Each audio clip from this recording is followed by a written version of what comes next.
नमस्कार, मैं डॉक्टर बिंदु भसीन, सह आचार्य इतिहास विभाग, डूंगर महाविद्यालय बीकानेर। आज मैं द्वितीय वर्ष के विद्यार्थियों को प्रथम प्रश्न पत्र के मोहम्मद बिन तुगलक के व्याख्यानों की श्रृंखला में उसमें विरोधी गुणों का सम्मिश्रण था और क्या मोहम्मद तुगलक पागल था, इस पर अपना व्याख्यान दूंगी।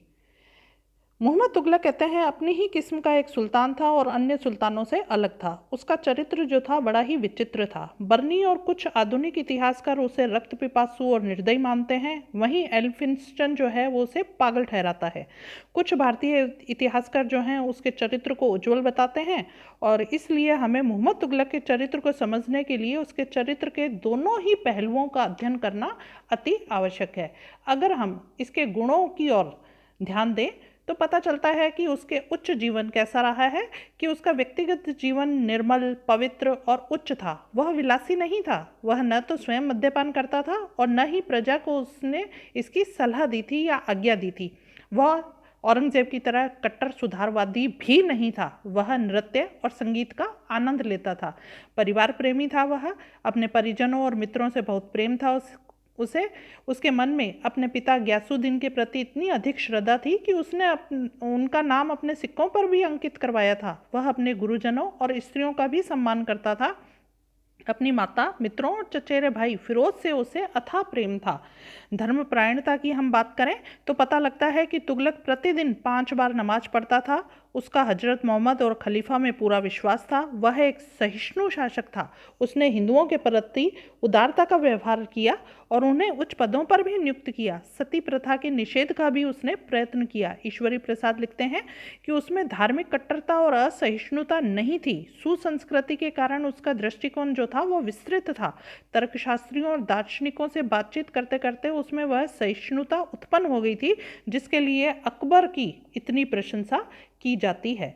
दानी के रूप में अगर हम देखें तो वह दिल खोलकर दान देता था। उसका कट्टर आलोचक जो बर्नी था वो भी उसकी दानशीलता से बहुत अधिक प्रभावित था। वह दान देते समय कोई भेदभाव नहीं करता था। इब्न बतूता लिखता है कि सुल्तान इतना दानी था कि एक भिखारी को सारा राजकोष दे देने पर भी अपनी दानशीलता पर गर्व नहीं करता था। उसके चरित्र की सबसे बड़ी विशेषता उसकी दानशीलता और दयालुता थी। यदि हम इस क्षेत्र में उसकी तुलना हर्ष से करें तो अनुचित नहीं होगा। विद्वानों के बारे में हम बात करें तो वह गणित, ज्योतिष, इतिहास, भूगोल, चिकित्सा शास्त्र आदि का बहुत बड़ा विद्वान था। वह मुस्लिम धार्मिक कानून का भी ज्ञाता था। अरबी और फारसी भाषा का प्रकांड पंडित था। बर्नी लिखता है कि वह इतना विद्वान था कि आसफ और अरस्तु भी उसकी योग्यता को देखकर चकित हो जाते।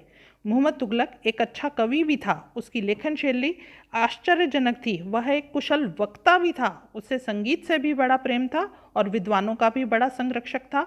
मोहम्मद तुगलक विद्वता के क्षेत्र में हर्ष से भी 2 कदम आगे था। वह अपने समय का महान विद्वान था। ईश्वरी प्रसाद लिखते हैं कि भारत की मुस्लिम विजय के बाद जितने भी बादशाह दिल्ली के सिंहासन पर बैठे, मोहम्मद तुगलक निस्संदेह उनमें सबसे अधिक विद्वान था।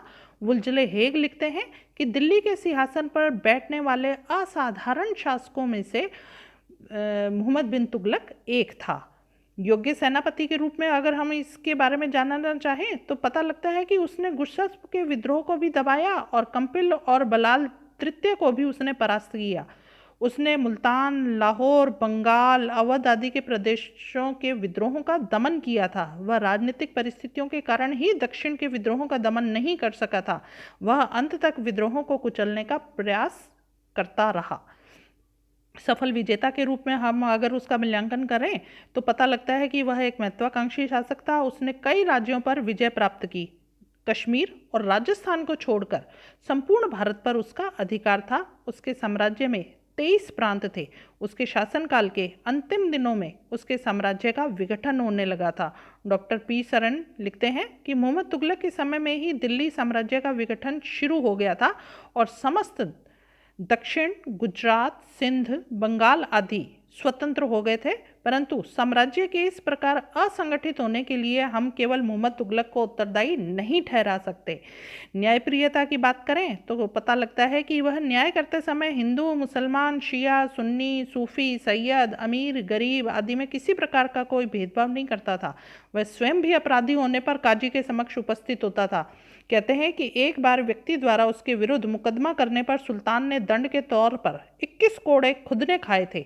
उसने काजियों, अमीरों, मुफ्तियों के मुकदमों के निर्णय हेतु विशेष प्रकार की अदालतें भी स्थापित की थी। कुशल प्रबंधक के रूप में अगर हम उसका मूल्यांकन करें तो पता लगता है कि उसने मुस्लिम उलेमा वर्ग को शासन में हस्तक्षेप नहीं करने दिया था। उसने कृषि और न्याय के क्षेत्र में भी कई सुधार किए थे।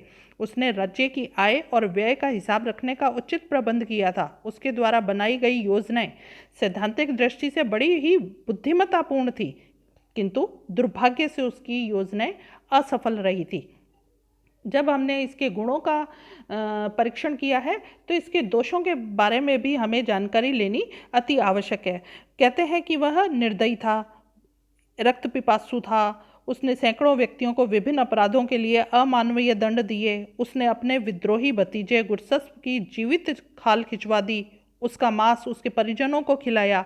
ईश्वरी प्रसाद लिखते हैं कि सुल्तान यद्यपि एक राक्षस की भांति दुष्ट नहीं था, किंतु फिर भी निर्दयी अवश्य था। इब्न बतूता लिखता है कि सुल्तान रक्तपात में निष्ठुर था और कोई ऐसा समय बहुत कम होता था जब उसके द्वार पर किसी ऐसे मनुष्य का शव पड़ा हुआ न मिले जिसकी हत्या की गई थी। मैं देखा करता था जब उसके महल के द्वार पर बहुत से लोगों की हत्या होती रहती थी और उनके शव वहां पड़े रहते थे। बर्नी लिखता है कि सुल्तान ने निरपराध मुसलमानों का रक्त इतनी क्रूरता से बहाया कि सर्वदा उसके महल के दरवाजे से बहते हुए खून का दरिया देखा जाता था।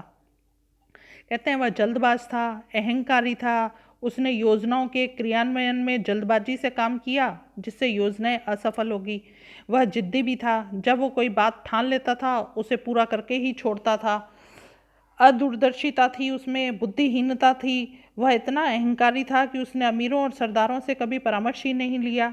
डॉक्टर सरन लिखते हैं कि मोहम्मद तुगलक अत्यंत उच्च विचार और विलक्षण बुद्धि वाला था। वह अपने विचारों के अनुसार साम्राज्य को हर प्रकार से आदर्श बनाने की चेष्टा करता था, किंतु उसमें न तो अवसर को पहचानने और न ही मानव चरित्र को पहचानने की क्षमता थी। उसकी विद्वता प्राय उसके दुर्भाग्य का कारण बनी। इसके प्रतिकूल अलाउद्दीन खिलजी, जो कि कहते हैं बहुत ही कठिन सा स्वभाव का था, सौभाग्य से अपनी आकांक्षाओं में सदैव सफल हुआ, क्योंकि उसमें एक बड़ा गुण यह था कि वह अपने परामर्शदाताओं को सलाह से सब काम करता था।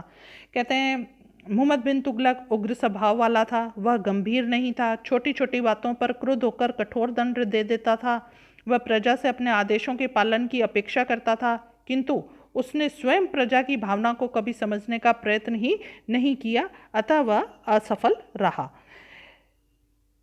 अब कहते हैं क्या मोहम्मद तुगलक पागल था? एल्फिंस्टन लिखते हैं कि मोहम्मद तुगलक में पागलपन का कुछ अंश था, किंतु निष्पक्षतापूर्ण देखने पर हम निम्न तर्कों द्वारा कह सकते हैं कि मोहम्मद तुगलक पागल नहीं था, जिनमें बर्नी, इमामी आदि तत्कालीन इतिहासकारों ने उसे पागल नहीं माना है। ईश्वरी प्रसाद ने लिखा है, ऊपर से देखने से ऐसा प्रतीत होता है कि सुल्तान विरोधी तत्वों का सम्मिश्रण था, परंतु वास्तव में वह ऐसा नहीं है। रक्त पिपासा और पागलपन के जो आरोप बाद के इतिहासकारों द्वारा लगाए गए हैं उनमें से अधिकांश निराधार हैं। कोई भी समकालीन लेखक, यानी कि उस समय का इब्न बतूता और बर्नी के लिए बात कही जा रही है, कि सुल्तान के पागलपन की ओर संकेत तक नहीं करते हैं। सुल्तान सामान्य बुद्धि का अभाव होने के कारण ही छोटे अपराधों पर कठोर दंड दे देता था। Doctor AL. श्रीवास्तव अपनी किताब दिल्ली सल्तनत में लिखते हैं कि मोहम्मद तुगलक साधारण अपराधों के लिए मृत्युदंड इसलिए नहीं दिया करता था कि वह पागल था, बल्कि इसलिए कि उसमें साधारण और भीषण अपराधों में अंतर समझने की विवेकपूर्ण बुद्धि नहीं थी। उसकी गलतियों का कारण उसका पागलपन नहीं बल्कि संतुलन का अभाव था। मोहम्मद तुगलक मध्यकालीन भारत का सबसे विद्वान और सबसे योग्य शासक था। एक पागल, बताइए, सुल्तान, जो हम कह रहे हैं एक पागल सुल्तान क्या 26 वर्ष तक शासन कैसे कर सकता है? क्या कर सकता है? नहीं। तो वह पागल नहीं था। लेनपुल ने लिखा है कि अपने उत्तम उद्देश्यों और उच्च विचारों के होते हुए भी संतुलन अथवा धैर्य और यथोचित भावों के अभाव के कारण मोहम्मद तुगलक पूर्णतया असफल रहा। धन्यवाद।